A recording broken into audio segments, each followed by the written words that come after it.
கர்த்தருக்கு ஸ்தோத்திரம். இன்றைய நாளிலும் கர்த்தருடைய தூதுக்காக யோவான் சுவிசேஷம் 14ஆம் அதிகாரத்தை எடுத்துக்கொள்ளுவோம். யோவான் சுவிசேஷம் 14ஆம் அதிகாரம் 27வது வசனத்தை தயவு செய்து வாசியுங்க. சமாதானத்தை உங்களுக்கு வைத்து போகிறேன், என்னுடைய சமாதானத்தையே உங்களுக்கு கொடுக்கிறேன். உலகம் கொடுக்கிற பிரகாரம் நான் உங்களுக்கு கொடுக்கிறதில்லை. உங்கள் இருதயம் கலங்காமலும் பயப்படாமலும் இருப்பதாக. கர்த்தருக்கு மகிமை உண்டாவதாக. உங்கள் இருதயம் கலங்காமலும் பயப்படாமலும் இருப்பதாக என்று சொல்லி ஆண்டவர் இயேசு சொல்லி முடிப்பதை நாங்கள் பார்க்கிறோம். அருமையான கர்த்தருடைய பிள்ளைகளே, இன்றைய உலக வாழ்க்கை கலக்கமும் பயமும் நிறைந்ததாக காணப்படுகிறது. சமாதானத்துக்காக ஏங்கும் உலகம், சமாதானத்துக்காக ஏங்கும் தேசங்கள், சமாதானத்துக்காக ஏங்கும் இனங்கள், சமாதானத்துக்காக ஏங்குகிற மனுஷர்கள், சமாதானத்துக்காக ஏங்குகிற குடும்பம், இப்படியே சொல்லிக்கொண்டே போகலாம். அருமையானவர்களே, எங்கு பார்த்தாலும் சமாதானத்துக்காக ஏங்குகிற ஒரு நிலையைத்தான் நாங்கள் காணுகின்றோம். இப்படியே அருமையானவர்களே, இப்படியே அநேக காரியங்களை சொல்லிக்கொண்டு போகலாம் தான். ஆனால் அந்த சமாதானம் கிடைத்து விட்டதா?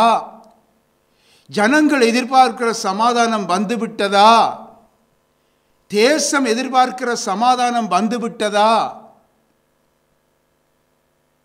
உலகம் எதிர்பார்க்கிற சமாதானம் வந்துவிட்டதா என்று கேட்டு பார்த்தால் அதற்கு பதில் இல்லை என்றுதான் சொல்ல முடியும்.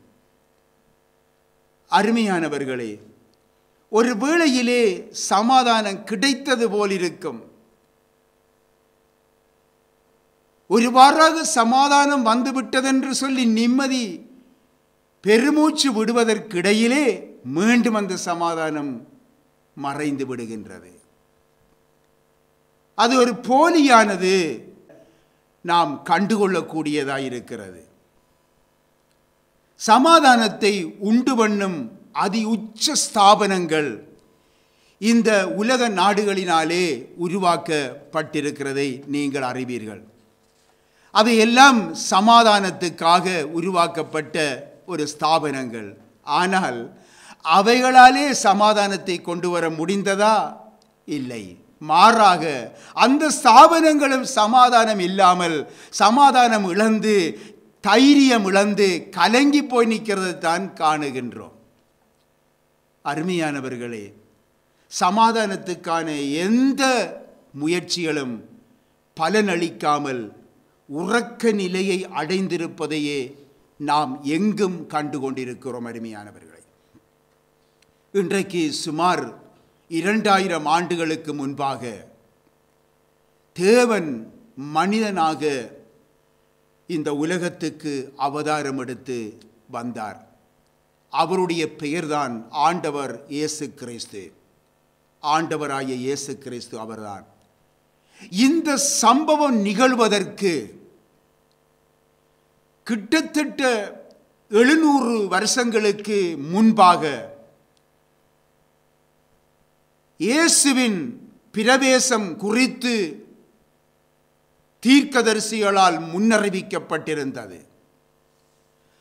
ஆகவே இந்த முன்னறிவிப்பின் பொழுது அருமையானவர்களே, அவரை குறித்து வெளிப்படுத்தின இன்ன பேர் உடையவர்தான் வருவார் என்று சொல்லி அங்கே வெளிப்படுத்தின நாமங்களிலே அவருக்கு பல நாமங்கள் கொடுக்கப்பட்டிருந்தது. அந்த நாமத்திலே ஒன்று சமாதான பிரபு. சமாதான பிரபு என்பது அவருடைய நாமங்களிலே ஒன்றாக இருந்தது. ஒரு மனிதனுக்கோ, ஒரு குடும்பத்துக்கோ, ஒரு தேசத்துக்கோ, அல்லது ஒரு பட்டணத்திற்கோ, அல்லது ஒரு இந்த உலகத்துக்கோ, இனத்திற்கோ, எதற்கோ ஒரு சமாதானம் இல்லை என்றால் பாருங்கள், அங்கே ஒரு பயம் குடிகொள்ளுகின்றது, கலக்கம் சூழ்ந்து கொள்ளுகிறது, தைரியம் எல்லாம் இழந்து அதைரியம் அங்கே ஆளுகை செய்ய வெளிக்கிடுகின்றது. ஆண்டவர் இயேசு கிறிஸ்து இந்த உலகத்திற்கு வந்து தமது கடமையை அவர் நிறைவேற்றி முடித்து, அவர் எங்கே இருந்து வந்தாரோ, அவர் எங்கே இருந்து இறங்கி வந்தாரோ, மீண்டும் அந்த இடத்திற்கு அவர் போவதற்கு முன்பு தாம் தெரிந்து கொண்ட தம்முடைய சீஷர்களை அழைத்து அவர்களிடத்திலே அவர் சொன்ன வார்த்தை தான் நீங்கள் இப்பொழுது வாசித்த அந்த வேத பகுதியாகும். சமாதானத்தை உங்களுக்கு வைத்து போகிறேன், என்னுடைய சமாதானத்தையே உங்களுக்கு கொடுக்கிறேன், உலகம் கொடுக்கிற பிரகாரம் நான் உங்களுக்கு கொடுக்கிறதில்லை, உங்கள் இருதயம் கலங்காமலும் பயப்படாமலும் இருப்பதாக என்று சொல்லி சொன்னார். அருமையானவர்களே, உலகம் கொடுக்கிற பிரகாரம் நான் உங்களுக்கு கொடுக்கிறதில்லை. இதைத்தான் நாங்கள் முன்பு பார்த்தோம். உலகம் கொடுக்கிற சமாதானம் ஒரு நிரந்தரமற்றது, உலகம் கொடுக்கிற சமாதானம் ஒரு தற்காலிகமானது, உலகம் கொடுக்கிற ஒரு சமாதானம் போலியானது. அதான் ஆண்டவர் சொன்னார், உலகம் கொடுக்கிற பிரகாரம் நான் உங்களுக்கு கொடுக்கிறதில்லை, ஆகவே என்னுடைய சமாதானத்தை நீங்கள் பெற்றுக்கொள்ளுங்கள், நீங்கள் உங்களுடைய இருதயம் கலங்காமலும் பயப்படாமலும் இருங்கள் என்று சொல்லி சொன்னார். அருமையான தேவனுடைய பிள்ளைகளே, கலங்கி போய் பயம் சூழ்ந்து தைரியம் இழந்து போயுள்ள மனுக்குலத்திற்கு, ஒரு தனி மனிதனுக்கு அல்லது ஒரு குடும்பத்துக்கு அல்லது ஒரு தேசத்துக்கு சமாதான பிரபுவாகிய இயேசு ஒருவரே சமாதானம் அளித்து தைரியப்படுத்த வல்லவராயிருக்கிறார். வேறு யாருமே சமாதானத்தை கொடுக்க முடியாது. சமாதான பிரபுவாகிய ஆண்டவராகிய இயேசு கிறிஸ்துவினால் மாத்திரம்தான் சமாதானம் உண்டு என்பதை இந்த நாளிலே நிச்சயமாய் அறிந்து கொள்ளுங்கள். அவர் கொடுக்கும் சமாதானம் உலகம் கொடுக்கிற பிரகாரமானது போன்று அல்ல, உலகம் கொடுக்கிற சமாதானத்தை போன்று தற்காலிகமானது அல்ல, அது நிரந்தரமாகவே உங்களிலே தங்கி இருக்கின்றது இந்த சமாதானம். ஆகவேதான் சமாதான பிரபுவாகிய இயேசு கிறிஸ்துவை விட்டு அவரை விட்டுவிட்டு சமாதானத்தை எதிர்பார்க்கும் எந்த மனுஷனும், எந்த இனமும், எந்த தேசமும், எந்த குடும்பமும் அது தைரியம் இழந்து கலங்கி போய் நிற்கும் என்பதை நீங்கள் இந்த வேளையிலே இதையும் நிச்சயமாய் நீங்கள் அறிந்து கொள்ள வேண்டும். வேதம் சொல்லுகிறது, ஒருவனும் தொடராதிருந்தும் துன்மார்க்கர் ஓடி போகிறார்கள். பயம் பயம் எந்த நேரமும் அவர்களை பயம் பிடித்து போயிருக்கிறது. ஏதோ ஒரு சிறு சத்தத்தை கேட்டாலும் பயம், யாரும் தொட்டுவிட்டாலும் ஏதோ என்னவோ தொட்டுவிட்டதென்று பயம், பிசாசு தொட்டுவிட்டதென்று பயம். ஏன்? அங்கே வேதம் சொல்லுகிறது, அவர்கள் துன்மார்க்கம் அவ்விதமாக பயப்பட செய்கின்றது. ஆனால் அடுத்ததாக சொல்லுகின்றது, நீதிமான்களோ சிங்கத்தை போல தைரியமாயிருப்பார்கள். பார்த்தீர்களா? நீங்கள் தேவனுடைய ஊழியத்தை ஜெயமாய் செய்ய தைரியமாயிருங்க. சத்துருக்களை ஜெயிக்க நீங்க தைரியமாயிருங்க. நீங்கள் அவதூறுகளையும் பொய்களையும் பரப்புகிற பொல்லாத மனுஷரை ஜெயிக்க நீங்கள் தைரியமாயிருங்க. சாத்தானையும் அவனுடைய வல்லமைகளையும் மேற்கொள்ள நீங்கள் தைரியமாயிருங்க. நீங்கள் சமாதான கர்த்தருடைய ஜனம், நீங்கள் நீதிமான்கள். அவர் உங்களை தம்முடைய பரிசுத்த இரத்தத்தினாலே நீதிமான்களாக்கி இருக்கிறார். ஜெய கிறிஸ்து உங்களோடு கூட இருக்கிறார். அவர் உங்கள் ஜீவியத்திலே ஜெய கொடியாயிருக்கிறார். அந்த ஜெயக்கொடி எப்பொழுதும் பறந்து கொண்டே இருக்கும். அருமையானவர்களே, பறந்து கொண்டே இருக்கிறது. இந்த உலகத்திற்கு, ஒவ்வொரு உலகத்துக்கும் தேசத்துக்கும் கொடிகள் உண்டு. அந்த கொடிகள் எல்லாம் பறக்கின்றது தான். இடையிலே சோர்ந்து போகிறோம், இடையிலே அப்படியே சோர்ந்து போய் தொங்கும். திருப்பி பறக்கும், திருப்பி சோர்ந்து போய் அப்படியே தொங்கும். ஆனால் கர்த்தர் எங்களுடைய ஜெயக்கொடி. அவர் உறங்குவதும் இல்லை, அயர்ந்து போவதும் இல்லை. அவர் நம்மை காத்து கொண்டே இருக்கின்றார். அவர் எப்பொழுதும் பறந்து கொண்டே இருக்கின்ற ஜெயக்கொடி. அருமையானவர்களே, அந்த ஜெயக்கொடிக்கு தோல்வியே இல்லை. இஸ்ரவேல் தேசத்தை பாருங்கள். இஸ்ரவேல் தேசம் ஒரு சிறிய தேசம். அவர்கள் கர்த்தருடைய ஜனங்கள். அவர்களை சூழ பெரிய அரபு தேசங்கள் இருக்கின்றது. முஸ்லிம் நாடுகள், அரபு தேசங்கள். ஆனால் கர்த்தருடைய ஜனமோ அவர்களை கண்டு பயப்படுவதில்லை. அவர்கள் கலங்குவதில்லை. அவர்கள் தைரியமாக யுத்தங்களை சந்திக்கிறார்கள், ஜெயத்தை பெற்றுக் கொள்ளுகிறார்கள். இஸ்ரவேல் தேசம் ஒரு சிறிய தேசம், சிறிய நாடு.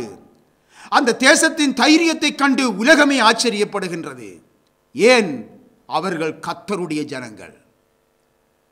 நாம் இயேசு கிறிஸ்து மூலமாக அந்த தைரியத்தை தான் நாங்கள் பெற்றிருக்கின்றோம்.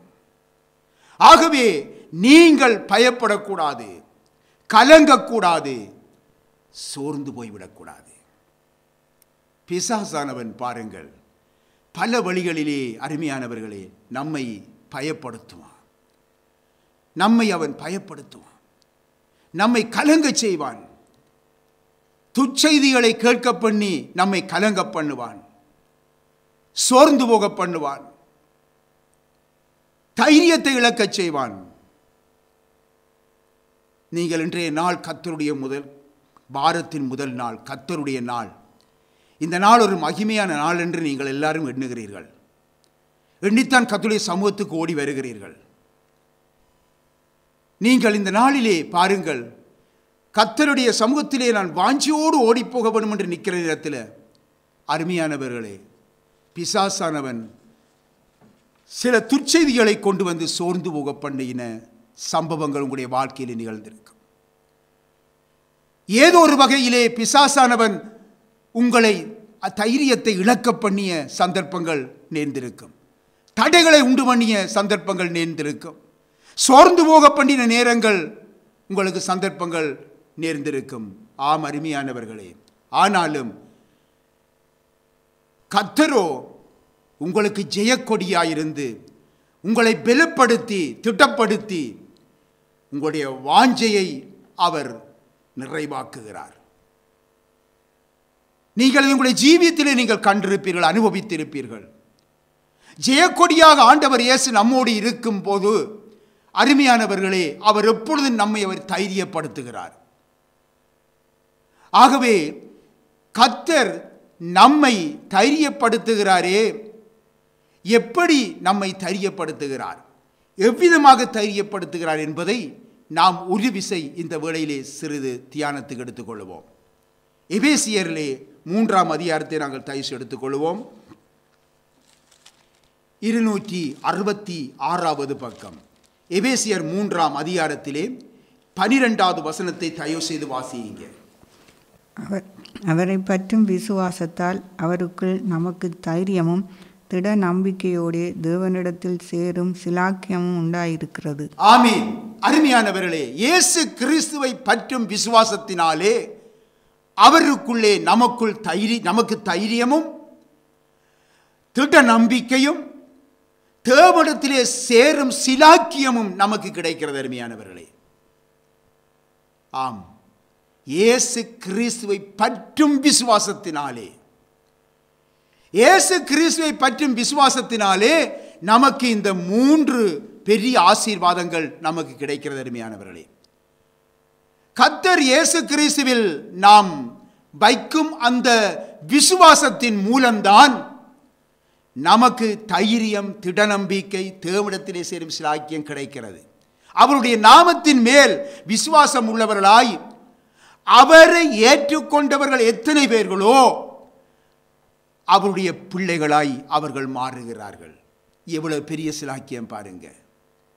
அவருடைய பிள்ளைகளானால் தைரியமாக நாம் கிருவாசன தண்டையிலே நாம் கிட்டி சேர முடியும். அவரை அப்பா பிதாவே என்று சொல்லி கூப்பிட்டு அழைக்கும் அந்த உரிமையை நாம் பெற்றுக்கொள்ளுகிறோம். பாருங்கள் எவ்வளவு சிலாக்கியம், எவ்வளவு எங்களுக்கு நாங்கள் எவ்வளவு பாக்கியவான்கள் என்று பாருங்கள். அவருடைய பிள்ளைகளாதலால் தெய்வீக சுகத்தை உரிமையோடு கேட்டு பெற்றுக்கொள்ளுகிறோம். அவர் ராஜாதி ராஜா, கர்த்தாதி கர்த்தாவாய் இருக்கிறபடியினாலே அவருடைய பிள்ளைகளாய நமக்கு ஆளுகை, அதிகாரம், உரிமை, வல்லமை நமக்கு எவ்வளவாய் கிடைக்கிறது என்று சிந்தித்து பாருங்கள். எவ்வளவு தைரியத்தோடு நாம் இருக்க வேண்டும் பாருங்கள். இவ்வளவு பாக்கியவான்களாய் நாம் இருக்கும் பொழுது நாம் ஏன் பயப்பட வேண்டும்? நாம் ஏன் கலங்க வேண்டும்?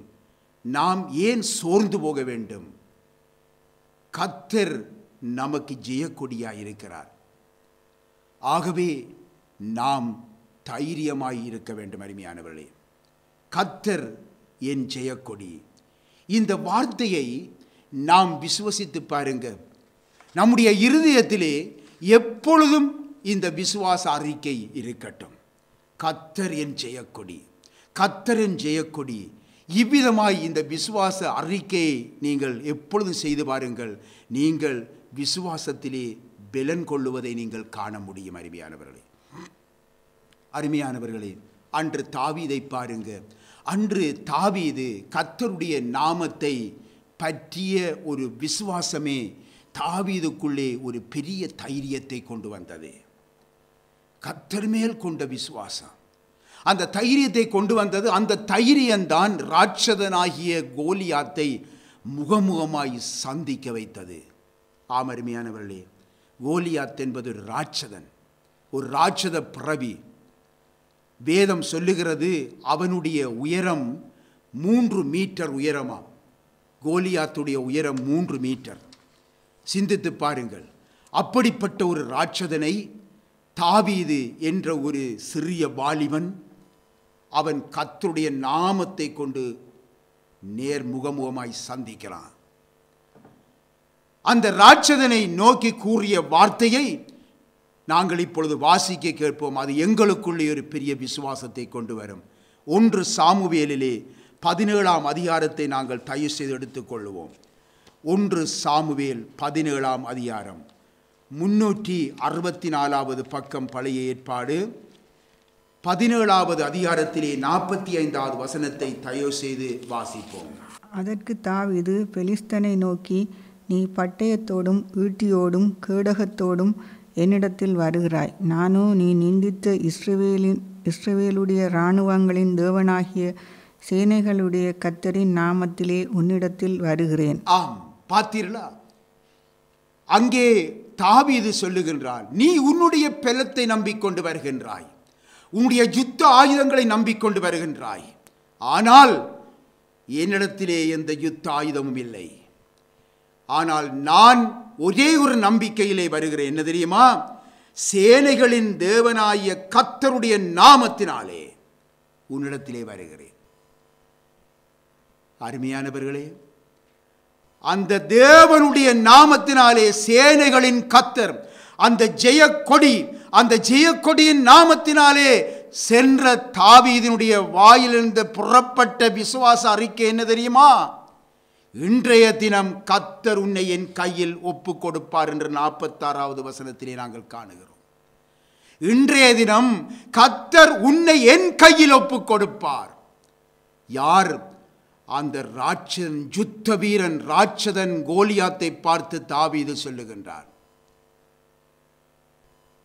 அங்கே 47வது வசனம் சொல்லுகின்றது, கர்த்தர் பட்டயத்தினாலும் ஈட்டியினாலும் ரட்சிக்கிறவர் அல்ல. ஆம், பலத்தினாலும் அல்ல, பராக்கிரமத்தினாலும் அல்ல, என்னுடைய ஆவியினாலே ஆகும் என்று சொல்லி சேனைகளின் கர்த்தர் சொல்லுகிறார். அந்த ஆவியின் பலத்தை நன்கு அறிந்தவர் தாவீது. அருமையானவர்களே, அப்போஸ்தலர் நடபடிகள் 3ஆம் அதிகாரத்திலே பாருங்கள். அங்கே தாயின் வயிற்றிலே சப்பானியாய் பிறந்த அந்த ஒரு மனுஷனை நாங்கள் பார்க்கின்றோம். அங்கே அந்த மனுஷன் அலங்கார வாசல் எனப்பட்ட தேவாலய வாசலிலே அந்த மனுஷன் பிச்சை எடுப்பதற்காக கொண்டு வந்து அவர்கள் ஜனங்கள் விடுவார்கள். அப்பொழுது அங்கே அந்த ஆலயத்திற்கு தேவாலயத்திற்கு போகிறவர்களை நோக்கி, அந்த சப்பானி எப்பொழுதும் பிச்சை கேட்டுக்கொண்டே இருப்பான். இவ்விதமாக இந்த சூழ்நிலையிலே அங்கே அப்போஸ்தலராகிய பேதுருவும் யோவானும் அந்த ஜெபத்துக்கு அங்கே அந்த ஆலயத்துக்கு போகிறார்கள். அப்பொழுது அவர்களையும் பார்த்து, இவன் வளமை போன்று ஏதாவது அவரிடத்திலே கிடைக்கும் என்று எண்ணி பிச்சை கேட்கின்றான். அப்பொழுது அந்த தேவனுடைய மனுஷன் பேதுரு அவனை நோக்கி, வெள்ளியும் பொன்னும் என்னிடத்திலே இல்லை, என்னிடத்தில் உள்ளதை உனக்கு தருகிறேன். நசரேயனாகிய இயேசு கிறிஸ்துவின் நாமத்தினாலே நீ எழுந்து நட என்று சொல்லி தன்னுடைய வலது கையினாலே அவனை பிடித்து தூக்கிவிட்டார் என்று சொல்லி பார்க்கின்றோம். அப்பொழுது அவன் பலமடைந்தான், கால்கள் பலமடைந்தது, அவன் குதித்து குதித்து நடந்தான் என்று சொல்லி அங்கே எழுதப்பட்டிருப்பதை நாங்கள் பார்க்கிறோம். அப்பொழுது அருமையானவர்களே, பேதுருவின் அறிக்கையை பாருங்கள். 16வது வசனத்திலே அங்கே பேதுரு சொல்லுகிறார், அவருடைய நாமத்தை பற்றும் விசுவாசத்தினாலே, அவருடைய நாமமே நீங்கள் பார்த்து அறிந்திருக்கிற இவனை பலப்படுத்தினது, அவரால் உண்டாகிய விசுவாசமே உங்கள் எல்லாருக்கும் முன்பாக இந்த சர்வாங்க சுகத்தை இவனுக்கு கொடுத்தது என்று சொல்லுவதை நாங்கள் பார்க்கிறோம். அருமையானவர்களே, இன்றைக்கு இயேசு கிறிஸ்துவின் நாமத்தினாலே அங்கே பெரிய காரியங்கள் நடைபெறுவதை நாங்கள் பார்க்கிறோம். அந்த நாமத்தின் மேல் கொண்ட விசுவாசம். அருமையானவர்களே, இன்றைக்கு நம்முடைய ஜீவியத்தில், நம்முடைய ஊழியத்தில் நாம் எதை நம்பி இருக்கிறோம்? சிந்தித்து பாருங்க. இன்றைக்கு ஊழியத்திலே இன்றைக்கு முதலிடம் வகிப்பது பணம். பணம். கர்த்தரை மறந்து விட்டார்கள். அவருடைய நாமத்தின் மேல் உள்ள விசுவாசத்தை மறந்து விட்டார்கள். இன்றைக்கு சட்டங்கள், சட்டதிட்டங்கள், பணம், இவைகளிலே தான் தங்களுடைய நேரத்தை வீணாக்குகிறார்கள். அருமையானவர்களே, கர்த்தருடைய நாமத்தில் மேல் கொண்ட அந்த விசுவாசம்தான் அங்கே பெரிய காரியங்களை நடப்பிக்கும் என்பதை நாம் ஒவ்வொருவரும் சிந்திக்க வேண்டும். இன்றைக்கு நாம் நம்பும் ஜெயக்கொடி, நாம் நம்பும் கிறிஸ்து மேல் வைக்கின்ற அந்த விசுவாசம் நமக்கு எவ்வளவு தைரியத்தையும் திட்ட நம்பிக்கையையும் தேவனிடத்திலே சேருகின்ற சிலாக்கியத்தையும் கொடுக்கிறது என்பதை இன்றைய நாளிலே நீங்கள் அறிந்து கொண்டீர்கள்.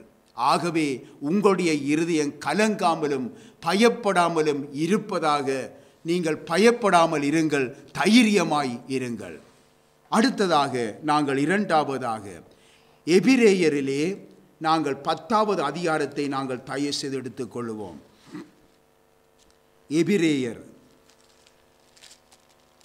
307வது பக்கம் 10வது அதிகாரத்திலே 20வது வசனத்தை தயவு செய்து வாசிப்போம்.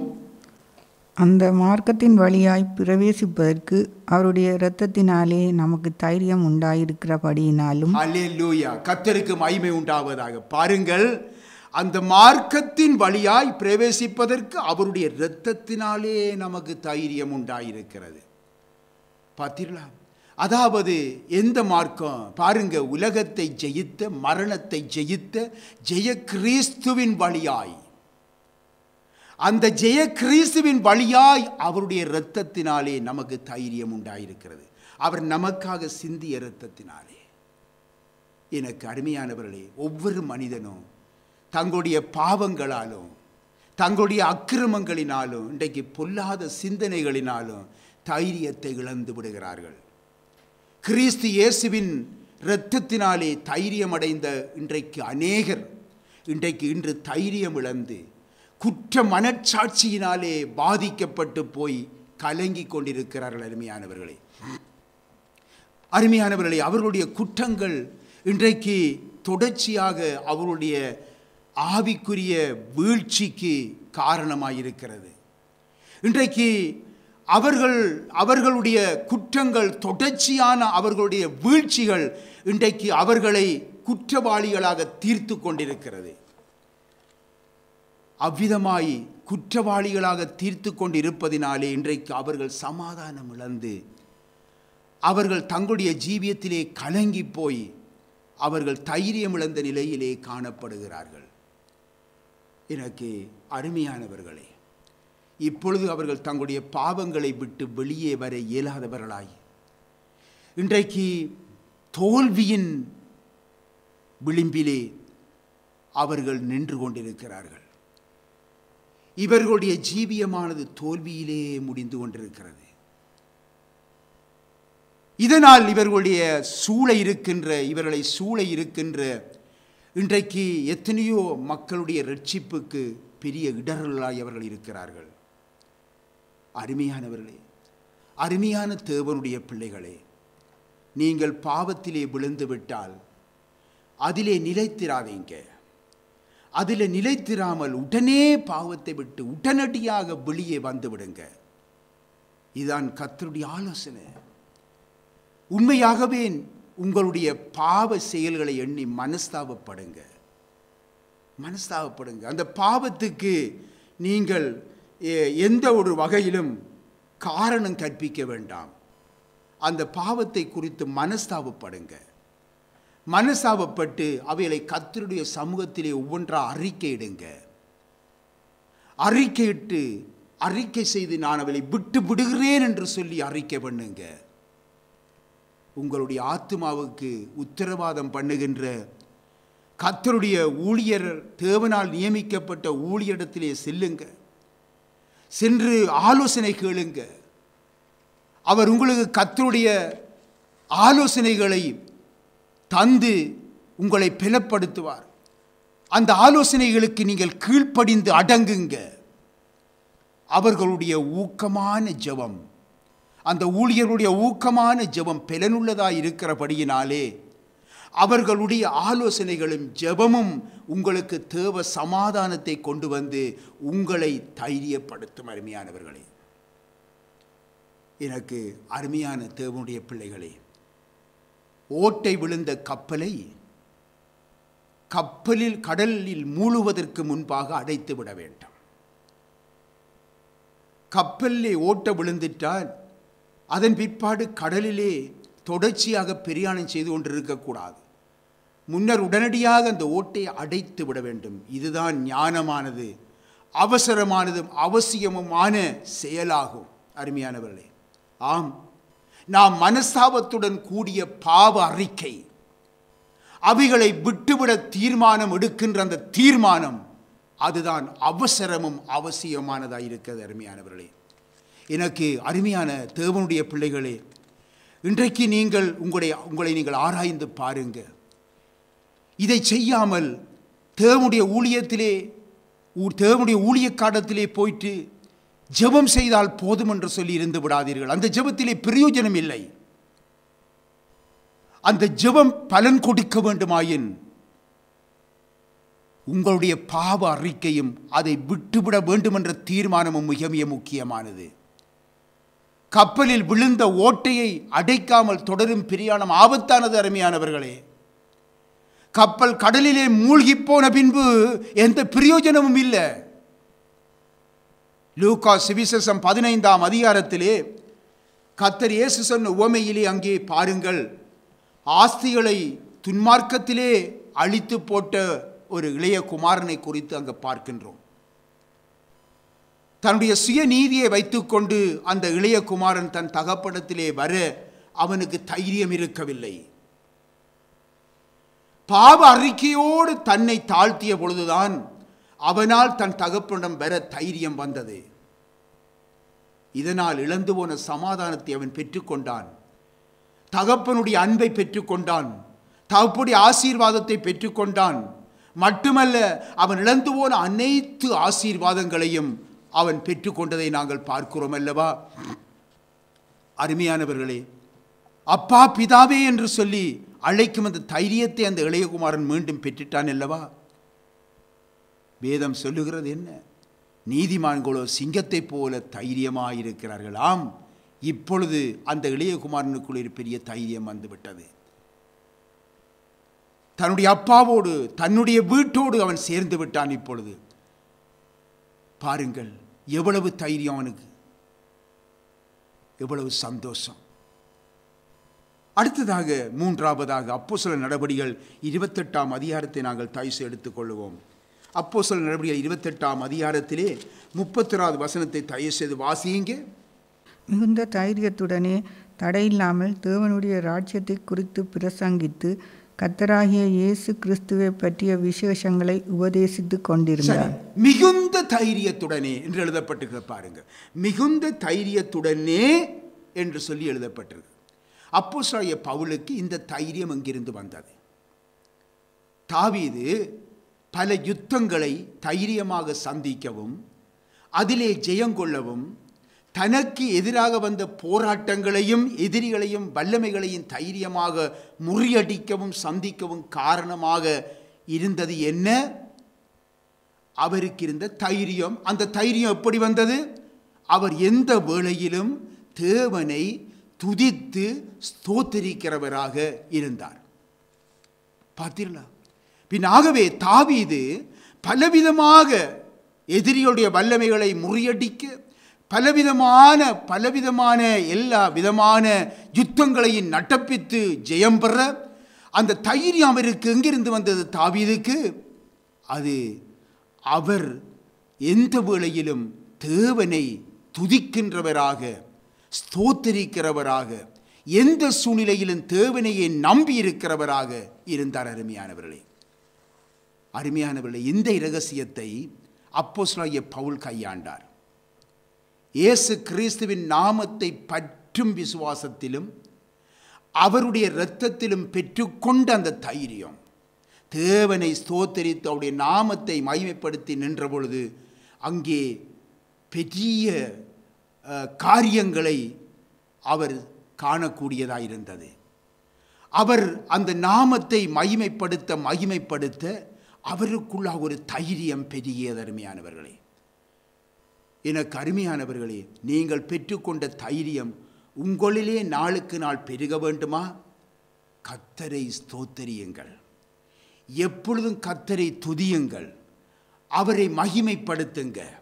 அப்போஸ்தலனாகிய பவுல் தேவனை ஸ்தோத்தரித்து தைரியம் அடைந்தார் என்று சொல்லி வேதத்தில் எழுதப்பட்டிருப்பதை நாங்கள் பார்க்கிறோம் அல்லவா? அவர் தேவனை ஸ்தோத்தரித்து தைரியம் அடைந்திருந்தார். ஆகவே அருமையானவர்களே, அவர் தைரியமாக சுவிசேஷத்தை பிரசங்கிக்க, தைரியமாக பிரசங்கங்களை செய்ய, தைரியமாக ராஜாக்களுக்கும் அதிபதிகளுக்கும் முன்பாக நிற்க இந்த துதியும் ஸ்தோத்திரமும் தான் காரணமாயிருந்தது. ஏனெனில் அவர் துதியினாலும் ஸ்தோத்திரத்தினாலும் தன்னுடைய தைரியத்தை பெருக பண்ணியிருந்தார். எனக்கு அருமையானவர்களே, பவுலும் சீலாவும் சிறைச்சாலையிலே கட்டப்பட்ட நிலையிலே அங்கே அடைக்கப்பட்டிருந்தார்கள். இந்த சூழ்நிலையிலே நடுராத்திரியிலே அவர்கள் தேவனை ஸ்தோத்தரித்து பாட ஆரம்பித்து விட்டார்கள். அதனுடைய விளைவென்ன? சிறைச்சாலை அஸ்திவாரங்கள் அசைந்தன, பூமி குலுங்கியது, சிறைச்சாலை கதவுகள் திறவுண்டது. ஆம், தேவனுடைய ஜனங்களுடைய தைரியம் பெருகும் பொழுது அருமையானவர்களே, இயற்கையே பயப்படுகிறது.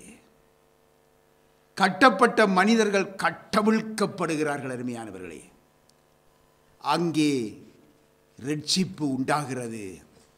ஆம் அருமையானவர்களே, ஆகவேதான் பிசாசானவன் என்ன செய்கிறான் தெரியுமா? தேவனுடைய ஜனங்களை பல வழிகளிலும் குறிவைத்து, தேவனுடைய ஊழியர்களை பல வழிகளிலும் குறிவைத்து பயத்தின் ஆவியினாலே அவர்களை கலங்கச் செய்கிறான், அவளை சோர்ந்து போகச் செய்கிறான், அவர்களுடைய விசுவாசத்தை ஐதரியப்படுத்துகிறான், அவருடைய விசுவாசம் சந்தேகிக்க வைக்கின்றான், தைரியம் இழந்து போகிறார்கள்.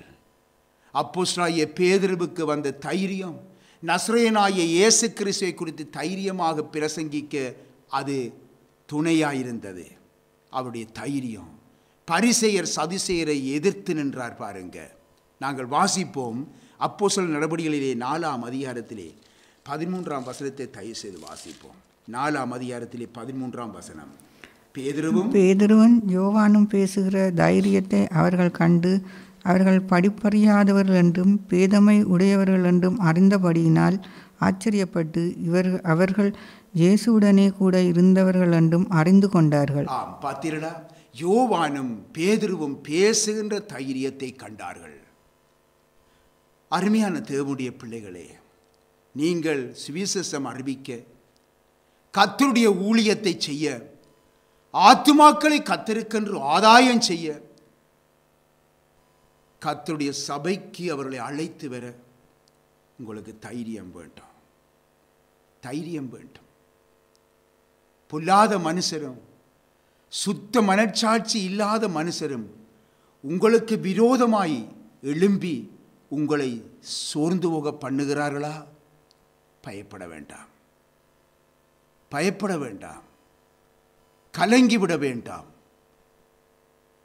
கர்த்தரின் ஜெயக்கொடி என்று சொல்லி விசுவாச அறிக்கையை பண்ணுங்கள்.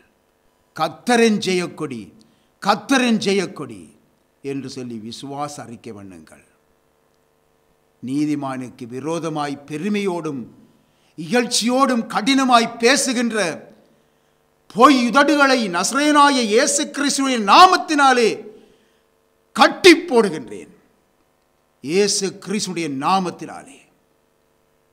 ஜெய கிறிஸ்து இன்றைக்கு உங்களோடு இருக்கிறார். ஜெயக்கொடி பறந்து கொண்டே இருக்கிறது. அவர் ஜெயக்கொடியாய் எப்பொழுதும் உங்களோடு கூட இருக்கின்றார். பயப்பட வேண்டாம், சோர்ந்து போக வேண்டாம், தைரியத்தோடு எழும்புங்கள். கர்த்தருக்கென்று பெரிய காரியங்களை செய்ய நீங்கள் தைரியமாய் எழுந்து நில்லுங்கள். கர்த்தர் உங்களோடு கூட இருக்கிறார். ஆமென்.